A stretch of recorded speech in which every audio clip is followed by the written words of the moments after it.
you that. Leslie was like, how close did you get to me, bitch? And I was like, Leslie, calm down. The Mercedes-Benz Interview Lounge. Wow, the last time Sherri Shepherd was with us, she's like, you know what about to happen? You know what's about to happen to me? Yeah. She said, I'm going in for breast reduction surgery. I'm like, and then when I saw your first day of season 2 and you announced it. I did. I'm like, we already knew that. It's all good. Oh my gosh. Yeah, and this was so funny. When I walked in, you were like, oh my God, you look good, but you would only look in my eyes.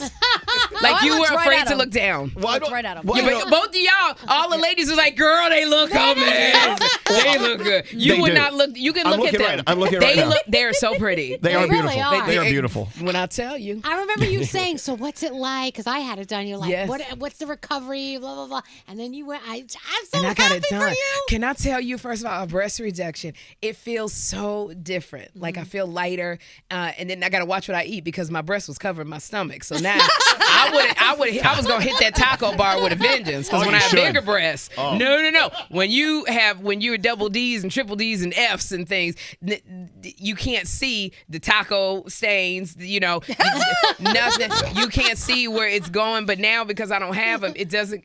Like if it goes in my stomach, you can see it. So I have to now I got to be careful about what I eat. You can't hide it. You can't hide it. But when I went in, the doctor, her name is Dr. Anna Steve, and she's not paying because they didn't give me no kind of discount. I paid this out of my own money. But because she's just amazing. At the same time, when I was there, she goes, "You have some back fat. I can take that off too." And I was like, I ain't got no back fat. There's no fat on my back. When she started drawing with all of them Crayola crayons, I was like, damn, I did not know I had this much fat on my back. But you don't realize how much fat you got on your back. But you could have gone through your whole life without ever knowing. I would have never known until I saw them. She used every day. I said, how many markers are you going to use on me? I remember walking into the operating room and I was nervous. And I was like, you know what?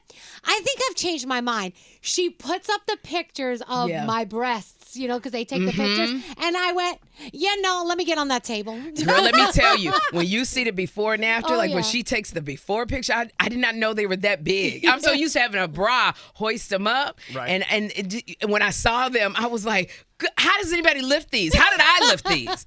I immediately lost about, I think, 6 or 7 pounds. Yeah. Like, that's how, who said that? Wait, hold on. You said that's a lot of boob. It's a lot of weight. Wait. You said 67 pounds? No, 6 or 7. I'm like, damn, that was what? I wasn't the only one that heard men that. here. This is why we have problems in relationships. Y'all hear what you want to hear. She lost 67 pounds. 67 pounds. No, I didn't want to hear that. But most men, can I tell you? So they took the pictures and I sent pictures to everybody. And I think the Garcelle movie was like, you got to tell somebody before you just be sending pictures of your boobs because they were so pretty. Right. And I was like, you got to see, they're gorgeous. You're proud. And I was sending them to everybody. And then I think Niecy Nash was like, can you at least blur your face, Sherri? And I was like, but I need them to know these are mine. Yeah. They are pretty. And they was like, it was great because your areola, Elvis. Can we talk about the areola? Can we talk about the areola? Let me tell you, I'm excited. This is stuff you can't do in your own talk show because you only got 3 minutes. You got to talk about I got to talk about Kim Kardashian. But I'm like, here, when I tell you, my areola was as big as they were like pancakes. They were huge. Like silver dollar pancakes? No, big pancakes, the natural, with maple syrup, strawberry, the full flapjack. That's it. All right. And then so they cut it and they made the areola like a quarter. That's pretty. What do they do with the rest of it? I don't know. Maybe it's at the freaking museum. I don't know. I have no idea and do not care. And then they take all of the fat and they push it up. Yeah. So they push up. So I didn't need no implants or anything. And then they take, my nipple was huge. It's like God knew I was supposed to be birthing 6 babies. I was going to be breastfeeding. I only had 1. So they made my nipples very small and they're perky now. They're really. See, I'm going to see them. You want to look. I know. But all y'all looking like they did. I'm totally then make them hurt. Elvis will not look down. No, I will. Here's the thing. So when Danielle had her reduction done, she sent, I saw pictures. She showed them to us. Yeah. Because she's like, the gay guy, he's fine. Yeah, it doesn't matter. Because we can look at everything. I remember them telling me that they put the nipple on the counter and they stab it every now and then to make sure it's still alive, or they pour something on it to make sure it's still alive. That's the weirdest story I've ever heard. I don't know if that's Sounds like one of those sponge things you throw in the bath. But wait, time out. What happens if your nipple dies? Yeah. I think you can lose. They tell you that when they put it back on, it can lose sensation. Yeah, like it can take up until a year for sensation. So you're still a little numb in that. So it's just like a little numb, but they're so perky. Like, I'm like, wow, these are, because they were so big, like the nipples were down by my knees. So now I'm like, oh my gosh, are they going to say this? I asked my doctor, are they going to be like perky 24/7? And she's like, yeah. And it's just a different feeling. Well, I'm going to talk about that. Sherri, by the way, Sherri Shepherd's here. I don't know if you knew that. And of course, now in season 2 of a show that I love to watch. I'm usually here I'm at home doing the show 3 days a week, so I have you on in the kitchen when we're done with our show. And you talked about something yesterday that ties into what we're talking about here: confidence. Confidence, yes. I talked about I bombed at the Cellar. When I went and did stand-up. Okay, talk about it. You know, Sherri Shepherd done many things in this career in life of hers, including stand-up. Yes. And you were asked to do stand-up, and you hadn't done it in years, and you kind of went into a little state of shock, like, oh, crap, what am I doing and it here? wasn't even years. I had gone on the road with Kim Whitley, but I hadn't done stand-up. And I can do an hour and a half, by myself. I go in headline. But, stand-up is like you have to do it constantly to just your confidence. And there was a time when I was in LA, I was going to 4 comedy clubs 3 times a week. The Improv, the Laugh Factory, the Comedy Store. I was a regular there. And then I would end it at a black club. Because black people are not spending money and you're not going to be funny. They will let you know. White people, at least a little bit, they're like, you know what? Bless your heart. We go. We tried. We're not going to boo you because you got a great smile and you're adorable. So, you got that. But black people like, bitch, I done paid. Oops, excuse me. You can say bitch. Okay, I paid all this money. If you're not funny, boo, get off. So I was getting love from the white people, and I was like, but I got to go to my people to make sure this is all working. Right. And so I was getting on stage 12 times a week and doing it on the weekends with Dane Cook and everybody. And so my confidence level, you couldn't tell me anything. Now, because I do the show, I'm not able to do stand-up like I was and have the full mental capacity and energy to do a talk show because it's just me. I can't rely on 4 other women on the side of me. So I hadn't done it in, I think, since maybe May. Were you frightened? I wasn't frightened. I was just nervous because at the Cellar, I said, is everybody 13 who is walking in this? They were all young people. And my stuff is, I'm a grown woman. So I talk about paying bills. It looked like their mamas paid the bills when these people walked in. Like they were in college and their parents paid the bills. So I was a little nervous and you start overthinking, like, is this going to work? And then because I hadn't done it, I was forgetting material. And I was tired. So I went up on stage and I said, I need to hear myself talk. And it was really bad. I don't think I said this, was because some people, when I said to the door person, I said, I'm Sherri Shepherd. I heard, oh my God, Sherri Shepherd. So people bought tickets to see me. And I felt bad because nobody was laughing. I was like, you done paid money for these tickets. And there was not a laugh. And then I was trying to do new material. My dad has dementia, so I was like, I'm going to make this funny because you got to laugh. And I did a dementia joke about my dad, having an altercation with another guy with dementia, but he didn't remember that he had the altercation. And I thought it was funny. And thank you. But people just sat there, right? Them people looked at me like, oh my God, that's horrible. That's not what you want. That's horrible.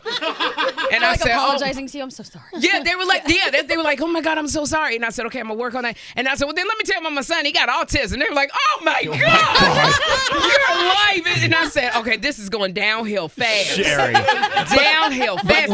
When you were telling the story yesterday, though, yes, you actually wrapped it up with a really great ribbon and talked about how you got to find your confidence. You got to believe in yourself. You really did a beautiful job with this conversation. You need to know that. Yes, I said you can't there's always a voice that will say to you, you're not good enough. Who do you think you are? You're not funny or you're not talented. And all somebody's got to do, they're going to rip the veil off and they're going to see that you have no talent, that this was pure luck. That is what the voice says, and that is what will make you run home and not do it. And I said, I don't care. And even when they weren't laughing, I was like, I'm not getting off the stage until I get something. And then I was like, I'm not getting nothing. And they giving me the light. But when I got off that stage, I was like, you know what? I got on the stage despite that voice. You did it. Because the other voice said, Sherri, you've been doing this. This is your time. You are funny. You didn't pull this gift out of the air. It came from a higher source. God gave it to you. So if he gave you the gift to be funny, then he's going to bless you to use it. And this is why I loved about you talking about this yesterday, because how many people, like me in my kitchen or wherever they are, watching your show thinking, God, Sherri's so good. I can apply this to my life. Yeah. This is me. Sherri Shepherd, she's talking about the things that are slowing me down.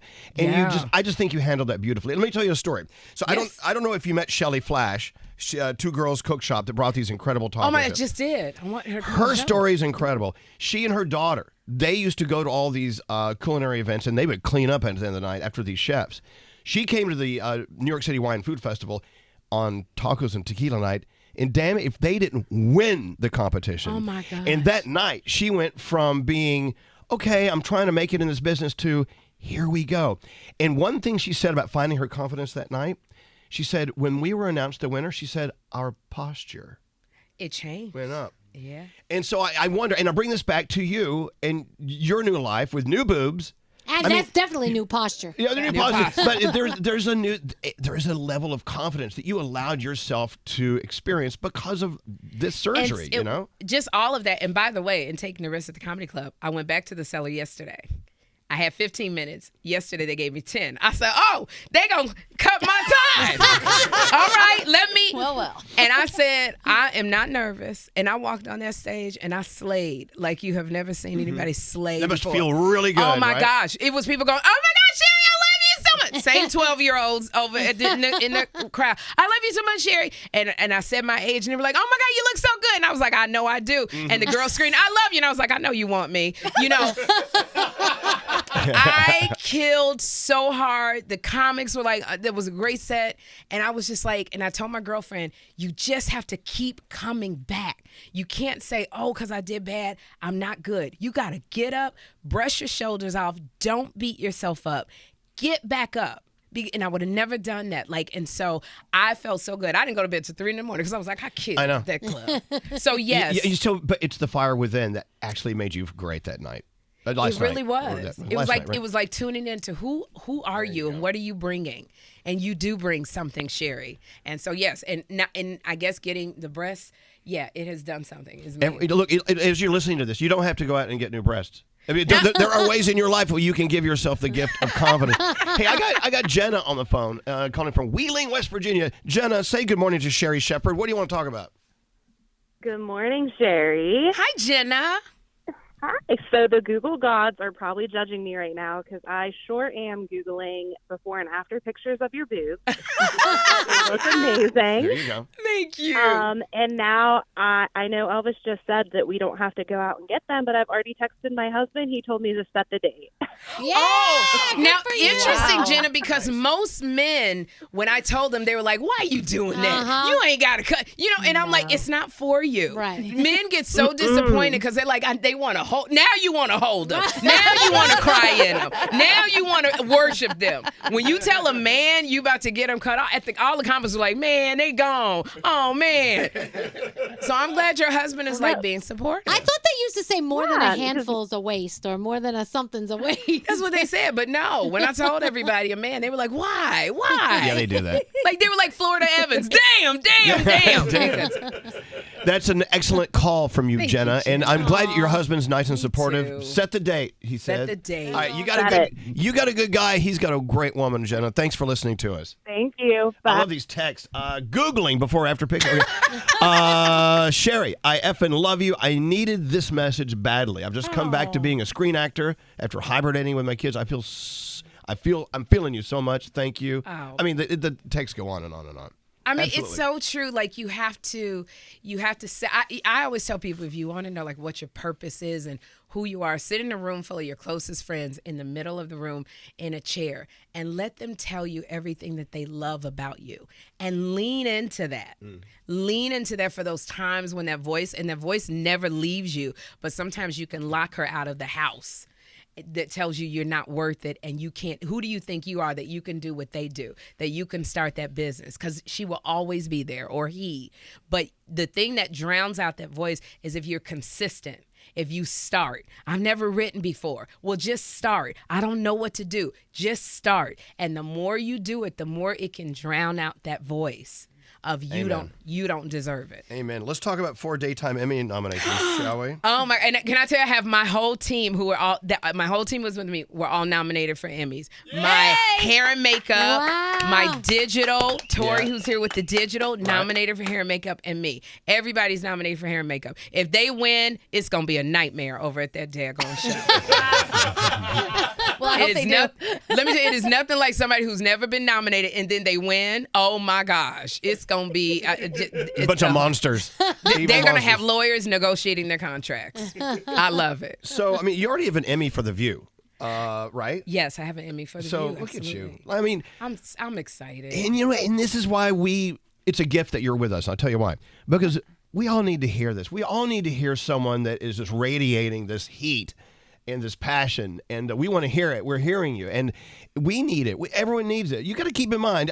Look, I know you want to entertain people. You want to be fun, and you're changing people's trajectories today. And I think that's a wonderful thing. I like to remind people that some people forget that I've been an actress for a long time, but this dream has been over 20 years. Mm-hmm. I've wanted a talk show 22 years ago. I did a pilot for a talk show back before I got The View, so it was like 2004. I did a pilot on the Regis and Kelly stage. Wow. And I know why I didn't get the dream in my 20s, because if you said stand on your head, I would have been like, okay, if it's gonna make people laugh. And that's what I did. And they kept coming in my room when I did this pilot going, we need that thing that we see on stage.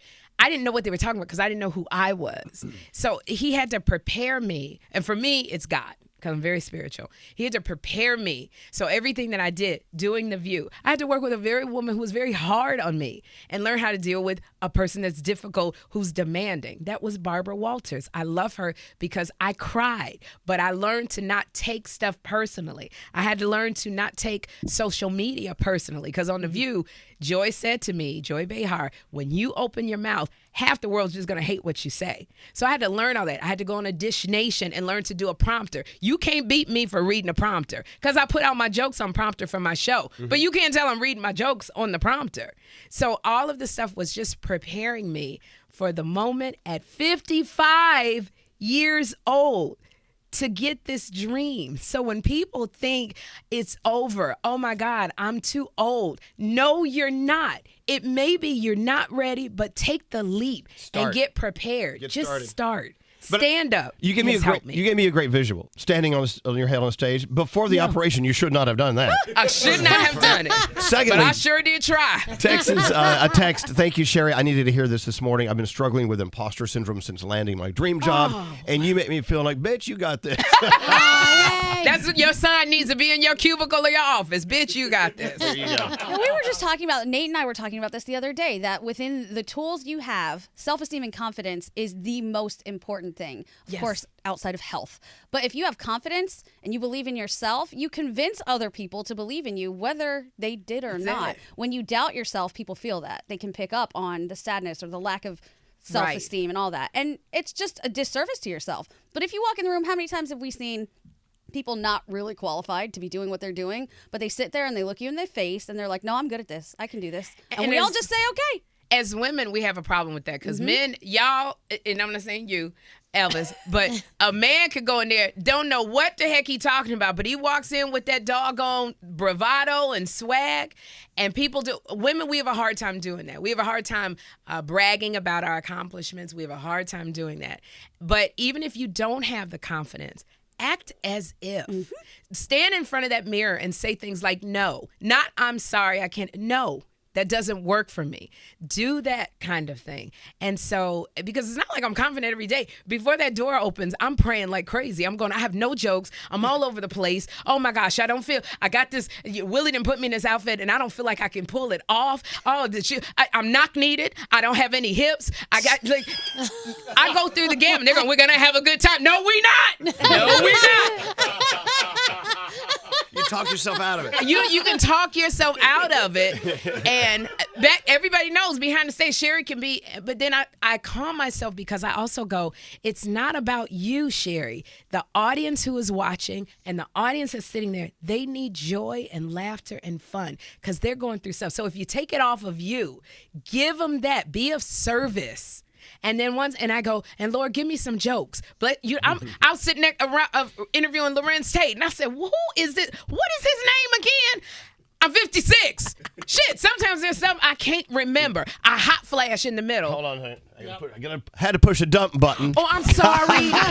Y'all got me so damn comfortable. No, but this is good. Oh, my gosh. She said the brown word. Okay. No, but here's the thing. This is what I love. If a guest comes in here and lets the brown word fly or the F word, whatever, that means you're comfortable and you're having a good time. Yeah. I'm always so pick up where you were. Sorry about that. No, it's just this is what I hate about things. this broadcast thing. Yeah, but you have to, I want to be respectful, but it's like you can talk yourself out of it.